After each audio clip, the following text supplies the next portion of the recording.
Hey everyone, hope you're doing well. Just wanted to send out a quick company update and wish everyone happy holidays. Today's December 23rd, so we're coming up on Christmas and New Year's, and I just really appreciate all of you guys and what you've done for your clients this holiday season. It can be a hard time, especially if the clients don't have family around. So they really look forward to your visits and enjoy hearing about all the wonderful things going on.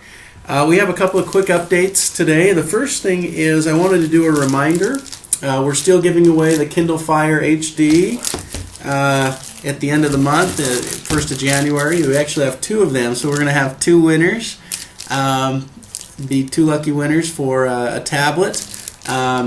These tablets are supposedly one of the best ones out there, and we're excited to be giving those away. So two lucky caregivers, and how you win the giveaway is helping out with emergency shifts, basically last minute things that come up. If we need assistance, someone steps up and helps us. Or if you work a major holiday, which we've had 3 major holidays, or will have 3. We've had Thanksgiving, Christmas, and New Year's. So if you worked one of those days, you are automatically got your name in the drawing. And then also if you picked up any shifts that the schedulers are needing help with, you got your name in the drawing. So we're going to have a good drawing and have a couple of winners for those Kindle Fires, so we're excited. Keep those coming.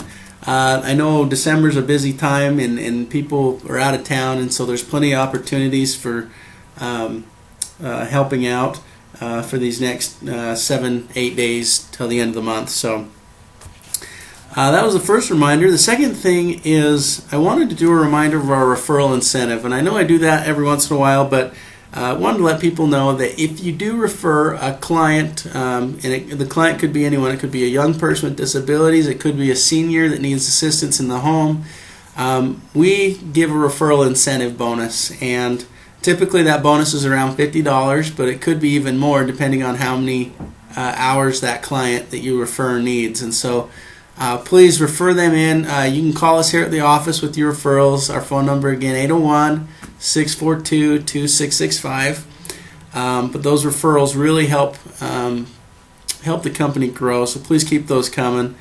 Also, with recruiting new caregivers and new employees, we have a referral incentive there as well. So if we hire someone you refer to us, we'll actually give you $25 for referring that person, and you get to work with a friend, so it's great. Okay, the next thing I want to talk about, and this may seem a little harsh, but Senior Care cannot allow its employees to do volunteer work for clients. There's opportunities to do volunteer work in the community and doing different activities to help out that we can get you in touch with and help out with.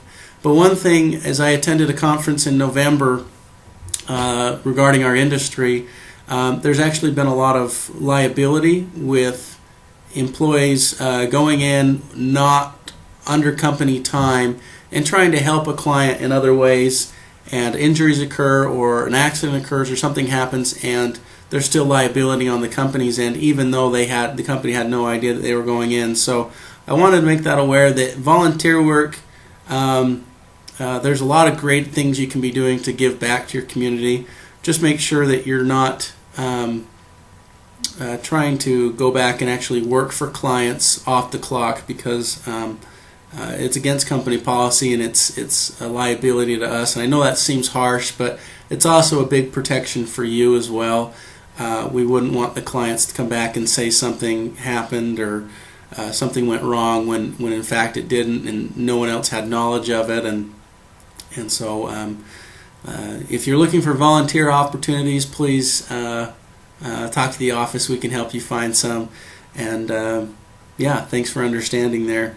The last thing I wanted to share today was just some tips for driving in the ice and snow. It's always a concern for me when we have so many people out there driving around and doing visits, and the road conditions can be less than perfect. So some of the tips that I wanted to share was, obviously the first and foremost is regular maintenance on your vehicle. Safe driving in the winter really starts with making sure you've got the right tire pressures, your battery charge is checked, you've got enough windshield wiper fluid, you've had a maintained oil change on a regular basis, things to make sure your car's regularly having that maintenance done. And then the next thing is, removing any ice and snow from your vehicle, clearing that off, the hood, the roof, the trunk, the windows, the lights, the signals. Take your time to really make sure that you're removing all the ice and snow before you start down the road. Another good example is just a couple weeks ago there was an accident in southern Utah as people were coming back from Nevada, Las Vegas, and trying to go up the canyon there into Utah and St. George. I guess there was an accident and people were stuck in the canyon overnight, and a lot of people had to turn their car off and turn it back on, make sure that the heaters are going and keeping it warm. But with that, you never know where you might get stuck. I know Salt Lake had a really bad ice storm last week. The moral of the story is make sure you keep your gas tank at least half full. You never know when you might be sitting somewhere stuck for long periods of time and need that heater to work. So please, keep that in mind. And then, on the road, as far as driving on the road, make sure you reduce your speed and adjust to the conditions. I know a lot of times, like I was driving home last night in Lehi, and the roads looked clear, but as soon as I touched on my brakes, I would slide about 30 or 40 feet further than normally would expect. And so, had there been a car in front of me, there might have been an accident. And so, it was just a reminder to me that we need to really slow down. And even if the roads look clear, there could be black ice. So make sure you're giving yourself enough space. Now that's another tip: enough space between you and the next car in front of you. Whatever you would normally do in good conditions, make sure you're doubling or tripling that in the snow and icy roads.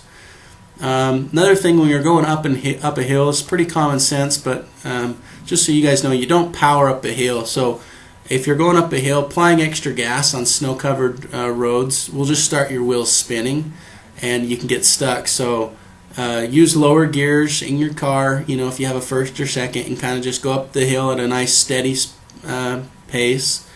And then when you're driving, make sure you're making very smooth, careful movements. Avoid, skids or anticipating lane changes.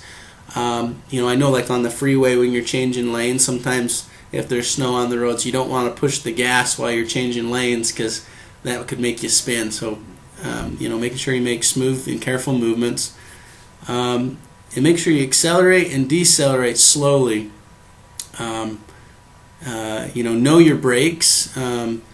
Locked wheels can make your vehicle slide or skid. So if your vehicle has an anti-lock brake system, which is newer models have, push the brake pedal firmly and hold it down. The pedal will vibrate, a pulse against your foot, but that's normal. If you don't have a pump or pedal to remove your foot, do not pump or the pedal or remove your foot. The system is working as it's designated, as it should, if it's got the anti-lock brakes. In winter conditions, it's best not to use cruise control. And then use extra caution on bridges, ramps, and overpasses. Those are very likely places for the road to freeze during the winter, a winter storm.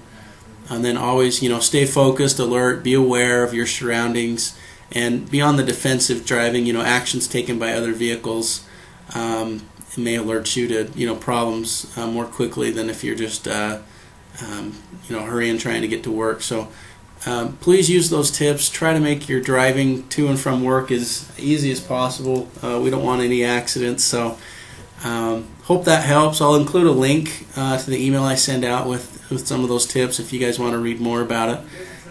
But I really appreciate everyone's help this holiday season to visit their clients, make them feel special, and I hope everyone has a Merry Christmas and a Happy New Year. We'll see you later. Bye-bye.